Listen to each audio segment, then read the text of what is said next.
So it's been a couple of days since we prepped the irrigation and flipped the tarp over and tested the soil temp. I just tested the soil temp again. It's actually still the same. That being said, it hasn't really been sunny since. But the storm has passed and now we really need to get our tomatoes out. So in this bed, we're going to have mortgage somethings. They pay your mortgage for you. Black cherries and speckled Romans. And then in this bed behind us, we're going to have Siberians and Romas, determinants. And then these ones are your indeterminants. I'm going to zigzag them. So they've got, even though there's 15 plants each side going in, with the zigzagging method, it's going to allow them to still have your traditional 30 plus centimeter spacing, or foot and a half spacing between plants to allow more airflow and everything like that, while cramping everything into a small space.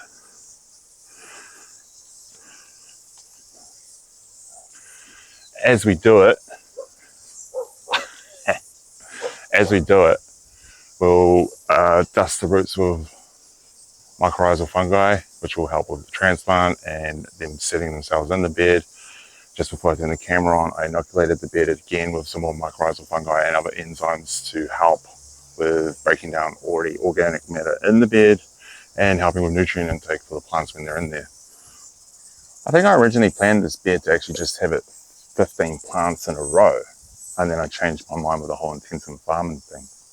Anyways, with us doing the zigzag, essentially what you can do is shorten your vertical row, the two parallel rows themselves. They, instead of being a foot apart, they then narrow down to about 25 centimeters, or what would that be? Maybe about 10 inches. But with it being zigzagged, between each plant and each spacing, there's still a foot or more, depending how you want to do it.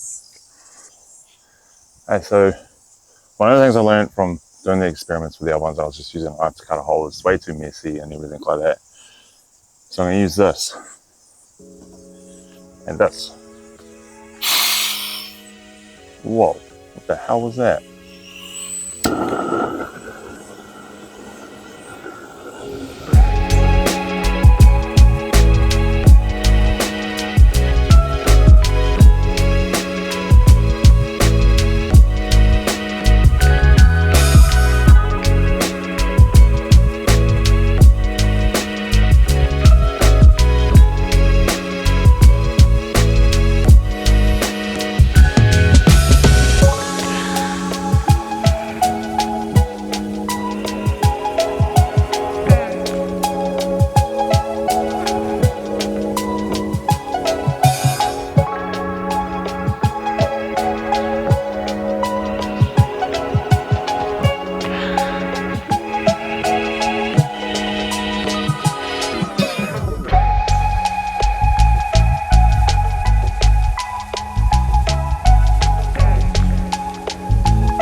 Almost finished planting this bed. You might be wondering why I've done the weird spacings if you haven't caught that through this time lapse. Because in between these plants, I'm also putting in basil, which will help deter pests with its scent and everything like that. Really good companion plant, those two, basil and tomato, and they go really good with foods. Pretty good principle to go by. It goes good with it as a culinary use. It goes pretty good in the garden to help each other. As we dig these roots, as we dig out the holes, and go to put the seedling into its new home. Like I said earlier, we'll be inoculating it with mycorrhizal fungi. And what it is basically, it's just a dust full of little granules and stuff, which is made up of fungi spores, old plant roots that would have had fungi on it, and hypae, which is the filaments of the mycelium that you see through the soil and everything like that. The white filaments, got the two different types. You got your ectomycorrhizal and your endomycorrhizal. Your endomycorrhizal, that's the one that penetrates into the cell walls of the roots and creates this beneficial system, extending the plant's root system. Whereas the ecto, I can't remember which one I said now, ecto, that wraps around the roots. And it's more like your woody plants, the ones that you'll find in forests and stuff like that, where the mushrooms themselves are growing on the outside of the tree. That's ectomycorrhizal. As you do it, so prior to putting these out, I soaked these in water that I had inoculated with the mycorrhizal as well. So it's all through the soil, as well as what you would have seen in the time lapse. Lightly cover it. It's not very well done. That's terrible, actually. Just a small amount, you don't need much.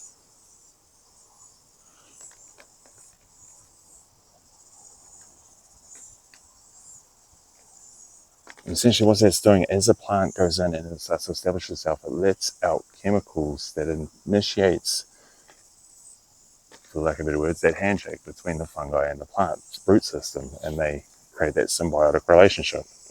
Oh, I didn't dig that hole big enough. That's terrible.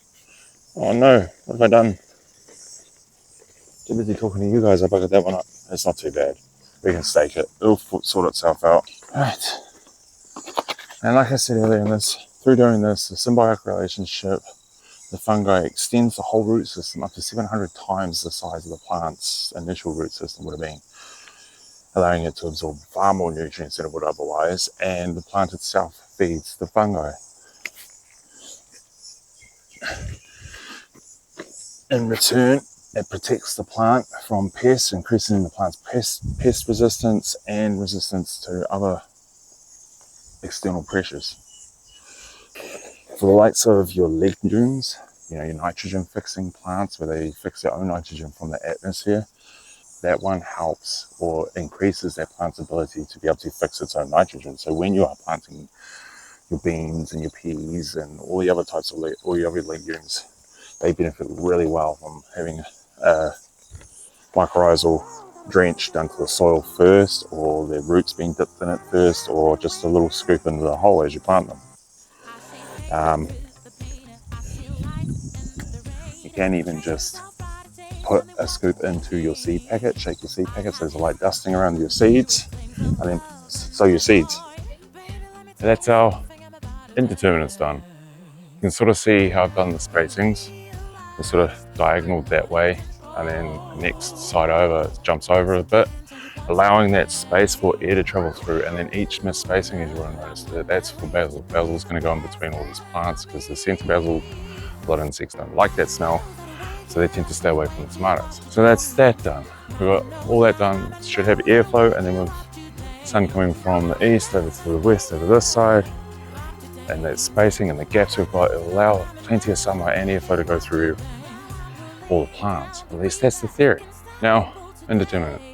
Not setting up the weave as such just yet, because generally you do that as they're growing. So those will be later videos. You can sort of see where I've done the framing for it. That's what we saw in the earlier video. So you'll have a center wire and two outside wires. Plants will zigzag between the center wires or on either side. And from there we can support the plants on each side and hopefully allowing for more airflow through them. That on top of the pruning method that I've come up with, we should have a really good harvest with these guys, because the Siberians that are going in here, they love the cold. And they don't love the cold, but they can tolerate the cold. They can fruit up to as low as 4 degrees or 36 Fahrenheit. So next we'll do this. Same process as the indeterminates. Set out the holes, burn the hole in, dig the hole, put the mycorrhizal in, plant them, stake them like I did over here to support them as they grow, and then as they get a little bit bigger, I'll run the strings down from which they will grow off that. And there we have it. Determinate's done, indeterminate's done, and then tomorrow, your guys' next video, we'll be doing the cauliflowers, and then a couple of days after that it'll be kale, and then I believe a couple of days after that it'll be celery going in. So keep watching, there's heaps to come. And hopefully with each planting I do, I can provide a little bit of information into soil prep or transplant prep as you're doing things. Nutrients that help right from the get-go for all these plants. But other than that, I'll see you in the next one.